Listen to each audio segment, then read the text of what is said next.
forestay, there is definitely a problem aboard One Australia. Goodness me. This is just a 5-leg race, so 1.5 more legs and this race will be over. Oracle will now have the starboard tack advantage. Again, they're tacking better, and it just looks like they're going quicker through the water all the time. Their changes have made a difference here, Todd. Bottom line. He's going pretty well down there.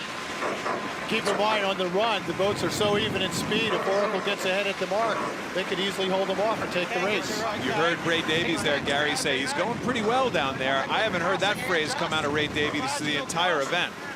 As they come together, Oracle USA has the right of way here on starboard.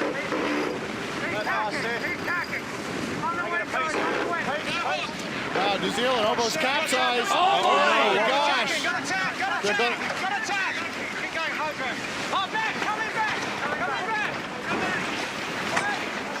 New Zealand had the right of way there. Goodness.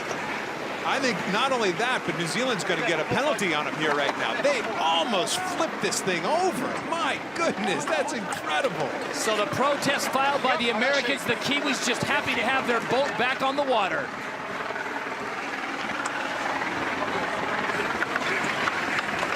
That is a rattled Dean Barker there right now. There's no other way about it. That was an incredible turn of events. And a penalty on New Zealand. Port starboard against New Zealand in the middle of that near fateful flip over.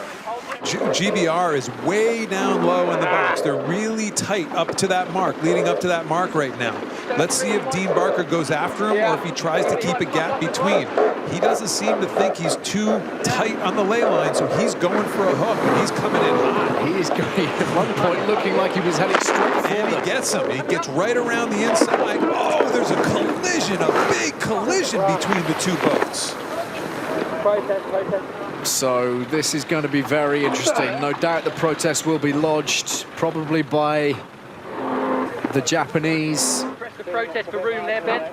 What will be the outcome of that? And more to the point, will there be any damage done? Well, there's for sure carbon fiber skins. There's going to be damage done. Fortunately, I don't think anybody's got hurt there because that was a lot of people. It looks like both boats are stopping. So there must be damage. Penalty against GBR. So they didn't think, well, obviously, as we were talking about, they came in hot on board Japan.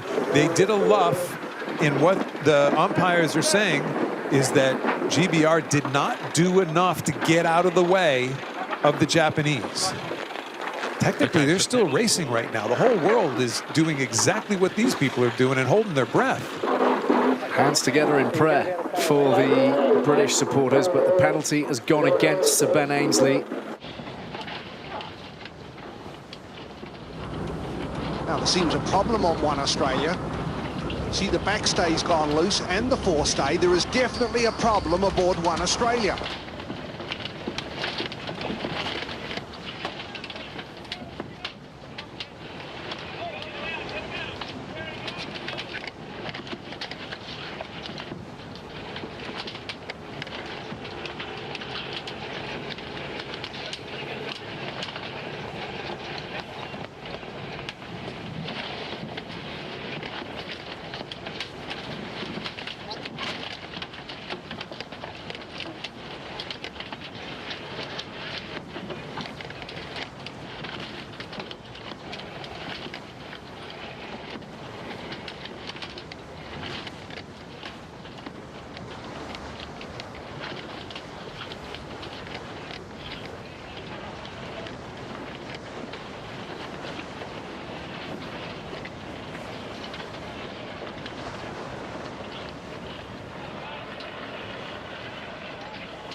Ben Ainsley looking across constantly at the Kiwi boat. He is keeping a firm eye on them. He's going to get him slow right now. Get him really slow so he can maximize the distance between the two boats. There he goes. Here we go. The trigger being pulled by Sir Ben Ainsley and the British crew. They've got the Kiwis where they want them at the outset. And the boat speed gaining all the time here. The Kiwis, they're taking a terrible nosedive. My goodness me. Men overboard. Crisis time for New Zealand. Coming up. That is a shocking sight, and we hope that everybody is safe and well. Yeah, turning up. The boat suffering all manner of damage. A complete pitch pull by Emirates Team New Zealand. They got on their foils super fast and then just plunged. Yeah, well, they've changed the course to 025. So it's actually big chance for the pole. Bad way.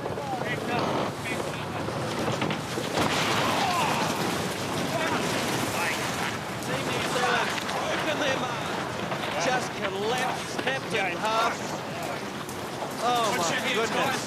Just disaster for Team New Zealand. Mast snapped right in half, rig over the side. Unbelievable disaster.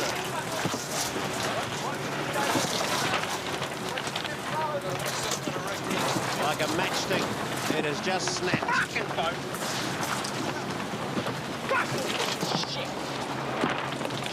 And for Team New Zealand, for the second time in this America's Cup, they sail home. Oh, it's actually safer. Well, again, John, we see a gear breakage playing a major role in the race.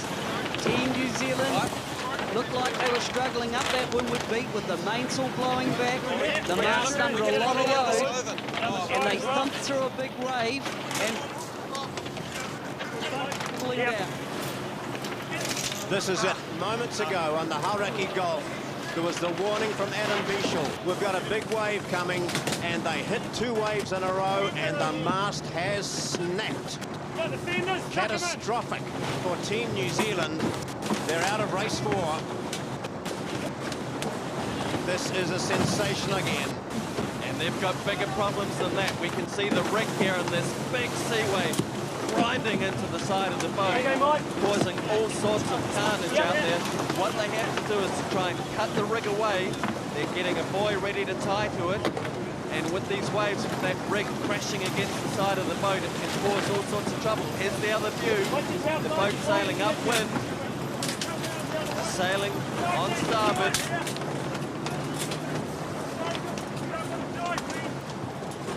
And that's the view back to Team New Zealand. Incredible disaster, PJ. Just who would have believed this? Yes, Team New Zealand's America's Cup hopes crashed right around their ears. It looks as though the crew are okay.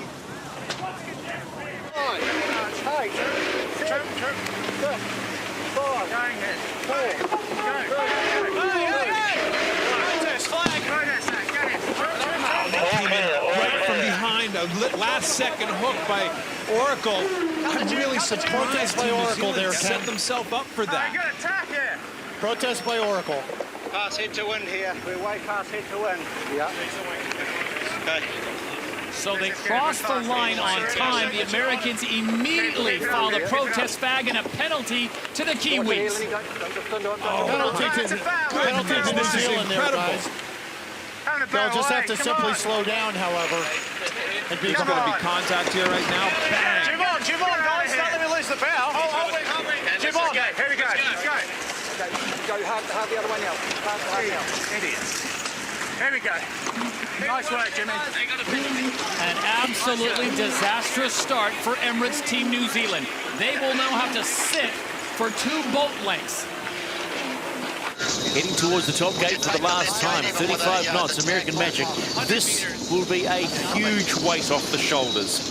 if they continue on and win this race. Well, tactically, they're sailing well today as well. You know, a lot is being made of Terry's position on the boat and his position, and not only as a tactician, but as a grinder. But unfortunately, we can't hear him because his comms are down, but we've heard a lot from Paul Goodison, a lot from Andrew Campbell. Sorry, just to interrupt, the elevated voices here. Hard bearaway coming up.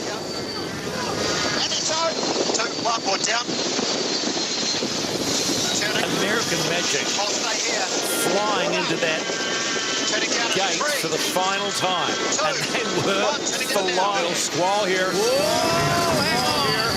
Trouble in the middle. American Magic. And they are over. You can hear the elevated voices going into that one. No rush. Wow. 3, 4, stand by tack. Stand by tack. Tack. 2. 1, more down. Try and get some comms to see everyone's okay on board. Luna Ross said taking it, taking it easy here at the moment as well. Big puff must have come across the course. Hey, Jimmy, the race is abandoned when one boat capsizes. The point is Let's keep we keep sailing. Yes. Stand by bearaway. Yeah, easy mission. Easy bearaway. Okay, speed. You can always drop the board after, so be generous on the bearaway. 3, 2, 1, bearing away. Easy, Chip. Can we get anything else on this day? Stay up. No problem, no rush. Chase boats now getting to the attention of the American Magic crew.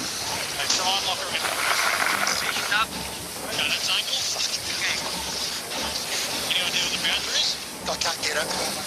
Should be fine, right? In this Traveler, you mentioned easy traveler, Jimmy. Yeah, copy. Easy traveler.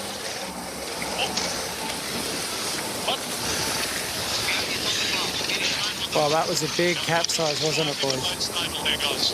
You could see the foam off the water, so it's like, uh-oh, big squall. They felt it coming. That's why they tacked around that mark to try to tack around. That's nice, because it's all good. We can stay there. So Luna Rossa Prada Pereira will continue on.